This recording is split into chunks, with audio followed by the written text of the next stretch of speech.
deux images qu'on vous montre ce matin sur LCI. Tout d'abord, cette colonne de fumée au-dessus de l'ambassade américaine au Koweït. Images qui viennent de nous parvenir. Vous voyez cet écran et ce panache de fumée noire au-dessus qui émane au-dessus de l'ambassade américaine au Koweït. Et puis, seconde image, vous allez effectivement la voir, c'est un crash de F-15, notamment au Koweït. Général, juste avant que vous nous quittiez, là aussi, le Koweït, crash F-15, oui, mais c'est un avion mythique, le F-15 historique, il a bientôt 50 ans d'âge, mais c'est un avion qui a fait... Là, ce qu'on voit, c'est qu'il semblerait qu'il ait été touché par un missile. Alors, mais pas très loin, il n'a pas volé très longtemps, donc qu'est-ce que ça veut dire? Alors, je ne sais pas si c'est une image qui vient de l'Iran ou du Koweït. Pourquoi? Parce que ça indique à peu près à quel endroit ça s'est fait. Je pense que c'est à la limite entre le Koweït et l'Iran. Et ça veut dire quoi? Ça veut dire que il y a encore des capacités de défense aérienne solaire, donc des missiles qui peuvent intercepter les avions au-dessus de l'Iran. Donc ça s'était fait à cet endroit-là. Et ben ce F-15 qui rentrait, en fait, a été touché, c'est ce qui nous semble. Et c'est extrêmement rare de voir une interception comme ça en direct et de voir un crash du F-15. Bon, on a vu que l'équipage, les pilotes se sont éjectés. Donc l'Iran qui frappe une base américaine au Koweït.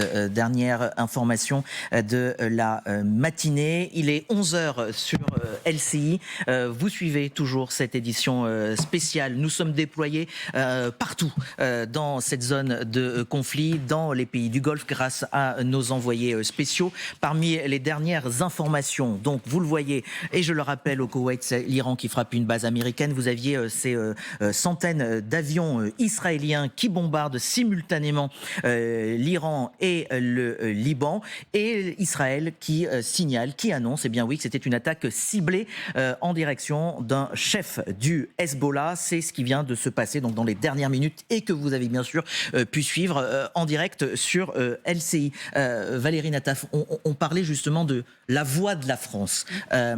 Est-ce que la France, aujourd'hui, on attendra ce que va dire peut-être le président, on a entendu ce qu'a dit le ministre, hors jeu ou pas? Point d'interrogation. Écoutez, l'aveu le plus franc vient du président de la République lui-même qui a dit que la France n'avait été ni avertie ni informée du déclenchement de l'offensive américano-israélienne. Donc, je ne sais pas si nous sommes hors jeu. En tout cas, nous ne participons pas à cette opération. Nous sommes là pour des opérations de défense et de protection de nos alliés dans la région. Mais dans le même temps, on voit que... Même le ministre des Affaires étrangères, tout à l'heure, l'a dit. Il a dit que peut-être cette question a-t-elle mérité d'être débattue. La puissance de la voix de la France est singulièrement amoindrie. Ça, en tout cas, on ne peut que le constater. Grégory Phillips, rédacteur en chef du service international de LCI, nous a rejoint. Grégory, Israël qui bombarde l'Iran et le Liban, des frappes simultanées qui sont en cours, que vous suivez ce matin depuis LCI. Ça signifie quoi? Ça signifie qu'Israël n'est pas prêt d'arrêter, j'allais dire, son intensification, sa riposte, ses frappes? L'armée israélienne parle de centaines d'appareils qui bombardent ces deux cibles.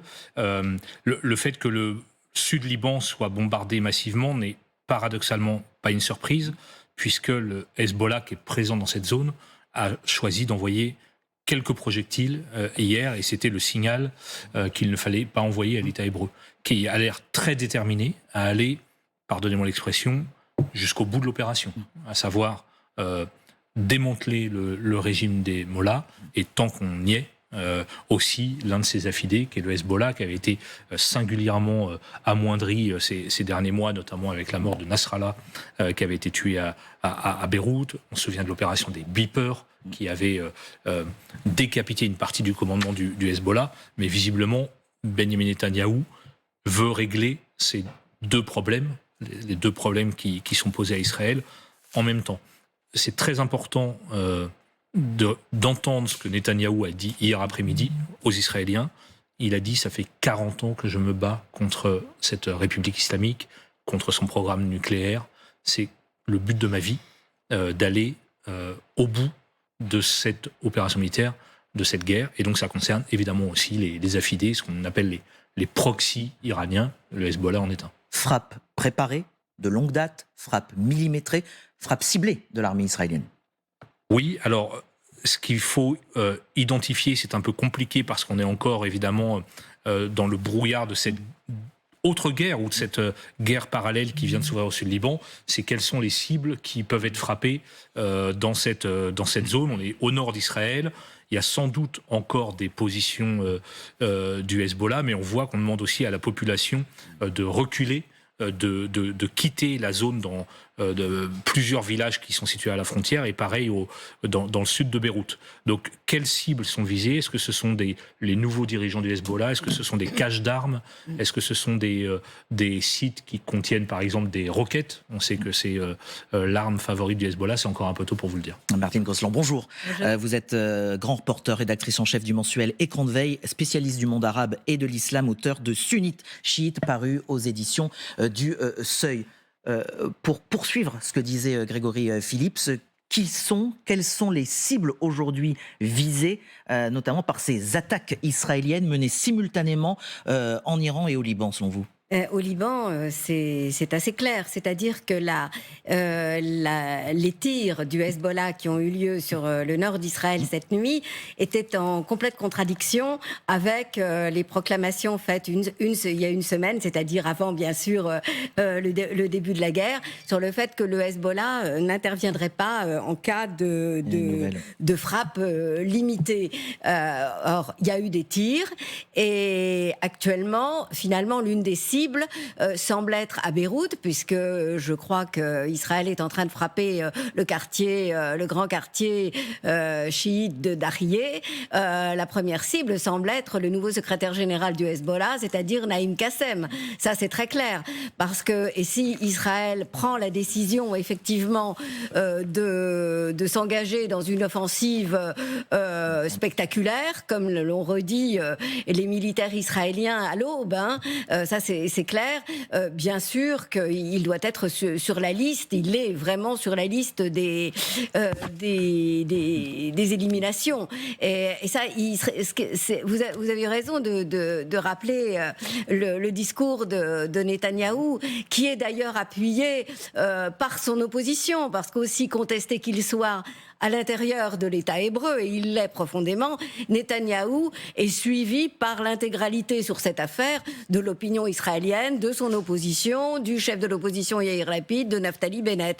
Donc, si vous voulez, ils sont décidés à aller jusqu'au bout, mais effectivement, ils sont sur tous les fronts. Ça veut dire que le rappel de 100 000 réservistes, c'est quand même énorme, sur en gros 400 000, 450 000, je crois, marque l'engagement d'Israël à aller jusqu'au bout et sur tous les fronts.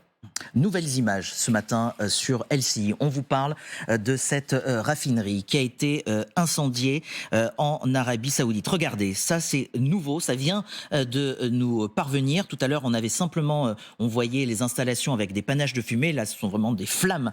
Donc ces installations qui ont été ciblées et ces énormes panaches de fumée noire et cet incendie donc déclaré autour et sur cette base stratégique pétrolière, cette raffinerie en Arabie Saoudite. Et autre information qu'on peut vous donner à l'instant sur LCI, ce sont des missiles iraniens qui visaient également une base saoudienne et qui ont été interceptés. Voilà ce qui se passe en ce moment même en Arabie Saoudite. Guillaume Lagan, bonjour. Vous êtes spécialiste des questions de défense et de relations internationales. Vous avez publié aussi Géopolitique de l'Europe aux éditions PUF. Quand vous voyez ce qui se passe là en Arabie Saoudite, cette raffinerie ciblée, ces missiles iraniens qui ont été interceptés, Téhéran multiplie, j'allais dire, les cibles ce matin, et notamment avec des cibles très stratégiques pétrolières au cœur de ce conflit. Oui, alors je rappelle que c'est pas la première fois que les champs pétroliers saoudiens sont visés par le régime iranien. Vous vous rappelez qu'en 2019, ils avaient été victimes d'un ensemble de vols de drones, en fait, qui n'avaient pas été revendiqués par Téhéran, mais dont on comprenait l'origine. Et ça avait été à l'époque quelque chose qui avait beaucoup ébranlé le pouvoir saoudien, parce qu'il s'était aperçu qu'il était très vulnérable face aux frappes de l'Iran. Alors, les bombardements actuels s'inscrivent dans cette logique, et plus largement, on a l'impression que l'hypothèse finalement d'une guerre régionale entre le bloc sunnite d'un côté et l'Iran est en train de se matérialiser. Le fait que l'Iran ait choisi de riposter de manière tous azimuts sur tous les pays du Golfe, y compris sur des pays qui étaient plus ou moins neutres dans cette affaire ou qui avaient parfois été même à l'origine de médiation. Je pense au sultanat d'Oman, à Qatar. Là, on a vraiment l'impression que le régime, et c'est un peu normal aussi, vu les coups qu'il a pris, est passé à la vitesse supérieure, donc a décidé à frapper l'Arabie Saoudite au cœur de sa puissance, c'est-à-dire la question économique, avec l'idée derrière aussi de provoquer un choc pétrolier ou en tout cas des répercussions économiques qui pourraient pousser peut-être les Occidentaux à modifier leur politique. Alors est-ce que ça sera suffisant ? Bon là, d'autres experts économiques sont plus compétents que moi pour le dire. Je vois qu'il y a Pascal sur le plateau, mais je pense qu'à ce stade, en tout cas, les marchés n'ont pas réagi de manière disproportionnée. On n'est pas dans la situation, par exemple, de 1973, vous savez, où il y avait eu un triplement du prix du pétrole à l'époque. Mais en revanche, ce que ça signifie pour moi, c'est qu'on est bien dans un combat existentiel. C'est-à-dire que pour le régime, il a conscience que c'est aujourd'hui que ça se passe et qu'il faut absolument frapper ses adversaires. Et pour l'Arabie Saoudite, dont ça a été quand même une constante depuis 1979 que de vouloir combattre ce pouvoir révolutionnaire iranien, c'est là aussi... Je vous interromps, on retrouve Bethsabée Salem depuis Tel Aviv en Israël. Des sirènes, Bethsabée.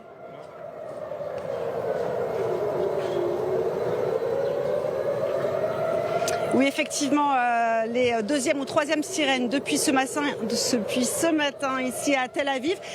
Je suis à l'entrée d'un parking souterrain. Vous voyez les gens qui descendent. On va vous emmener dans ce parking. Les gens, il y en a déjà pas mal qui sont descendus parce qu'on a eu une préalerte il y a quelques minutes sur les téléphones, vous savez, sur les téléphones portables des Israéliens. J'essaie de faire en sorte que ma caméraman tienne debout.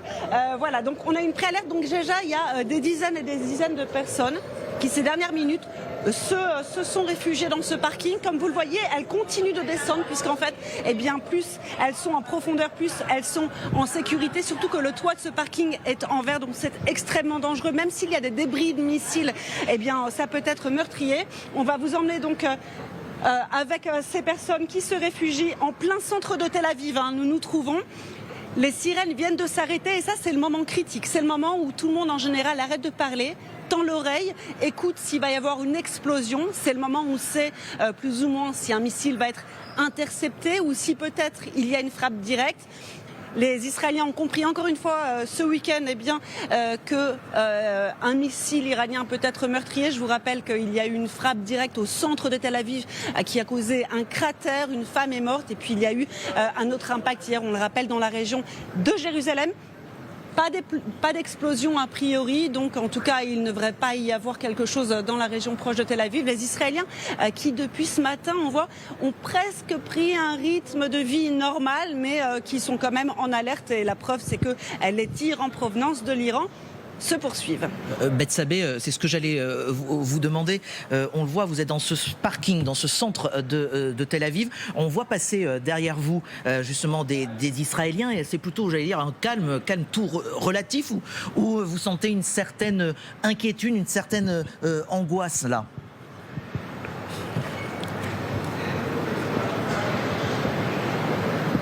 En fait, c'est exactement deux sentiments assez opposés qui sont toujours un peu compatibles en ce moment, qui se conjuguent. C'est-à-dire que d'un côté, les Israéliens s'habituent. Vous savez, on fait des allers-retours constamment. Je vous emmène là où les gens se réfugient en même temps.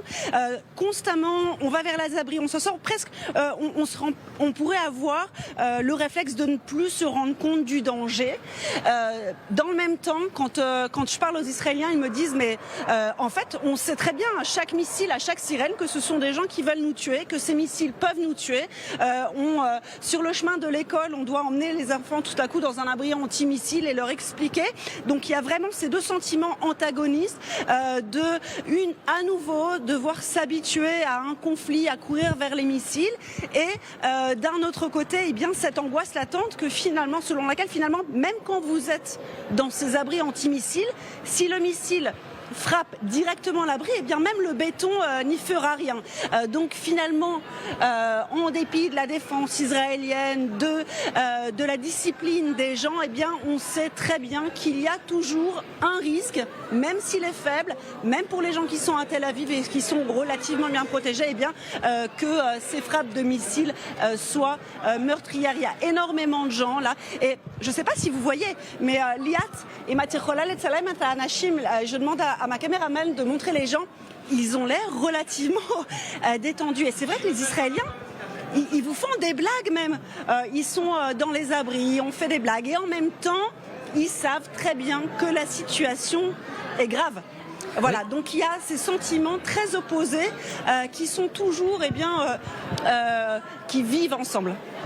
Bethsabée, effectivement, on peut s'interroger, nous, devant notre écran de télévision, voyant ces personnes qui sont dans le parking, ce sont toutes celles qui sont descendues, qui se sont réfugiées là, au moment où les sirènes ont retenti dans Tel Aviv. Hein.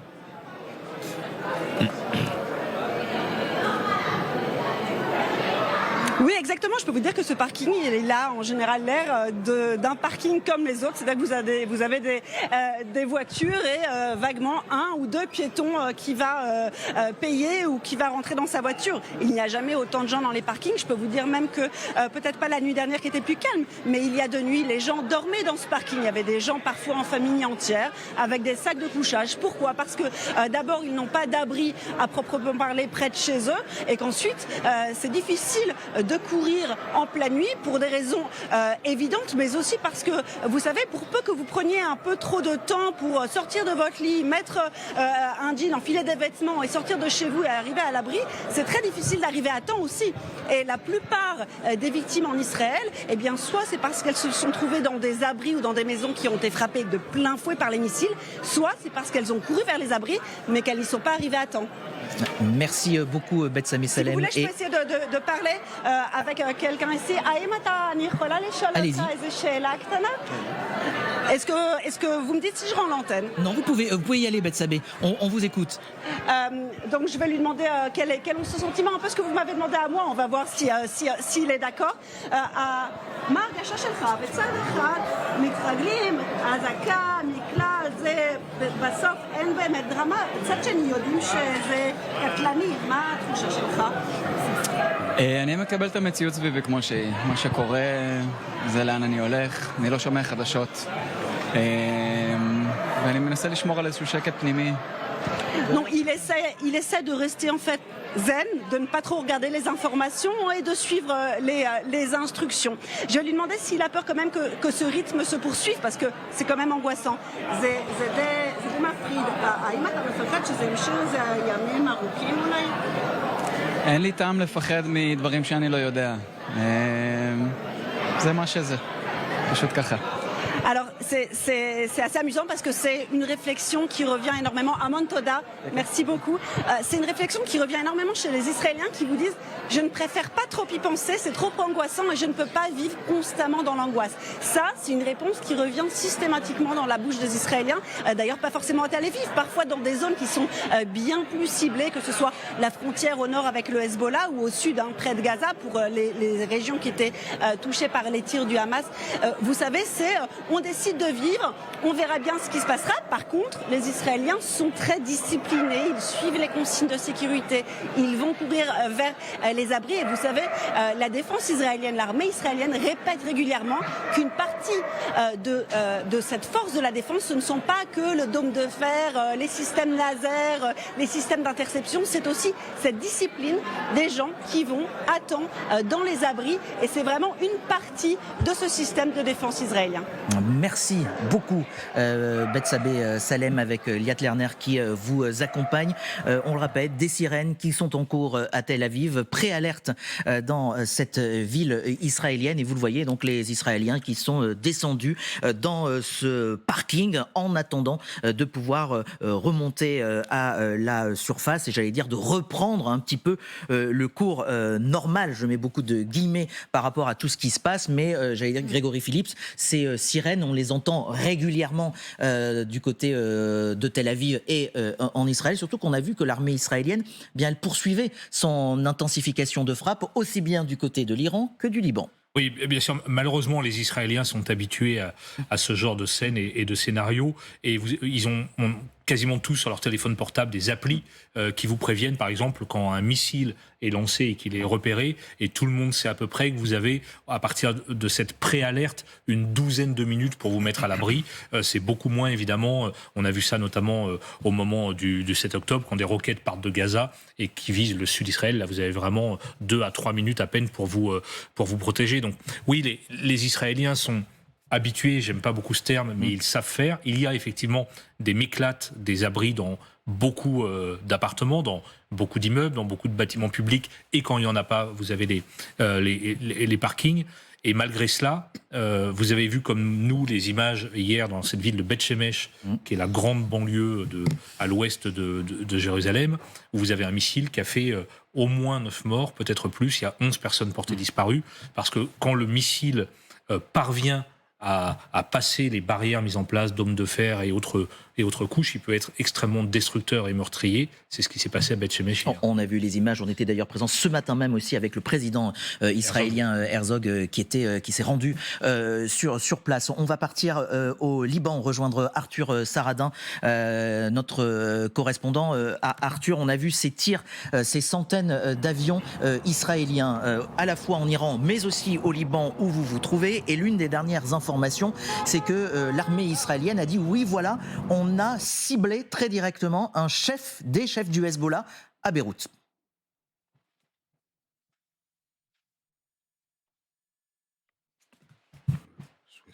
Est-ce que, alors peut-être que Arthur nous entend pas, peut-être petit problème de liaison, temps de régler. Est-ce que, alors avant qu'Arthur puisse reprendre la parole et nous dire ce qu'il en est, avec vous, Guillaume Lagan, quand on voit ce qui est en train de se passer, on ira sur le terrain pour que Arthur nous raconte concrètement. Mais vous, quand vous voyez ce double front en quelque sorte qui est mené par Israël, à la fois Iran et le Liban, vous vous dites pas près de s'arrêter là, l'Israël est lancé dans cette offensive avec des tirs et des frappes très ciblées?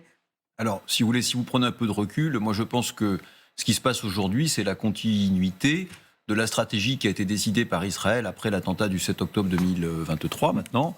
On se souvient qu'à la suite de cette attaque venue de Gaza, Israël a considéré que le modus vivendi qu'elle avait depuis plusieurs décennies, qui était de dire bon, je suis entouré d'ennemis, mais finalement, c'est une menace qui est contrôlable. Cette position a été remise en question fondamentalement par Netanyahou, son entourage, mais plus généralement par la société israélienne, qui a considéré que désormais, il ne fallait plus prendre de risques. On ne pouvait plus tolérer que des milices hostiles puissent, le jour venu, passer à l'attaque de manière très surprenante, enfin par surprise, comme le 7 octobre avait été ça avait été le cas le 7 octobre.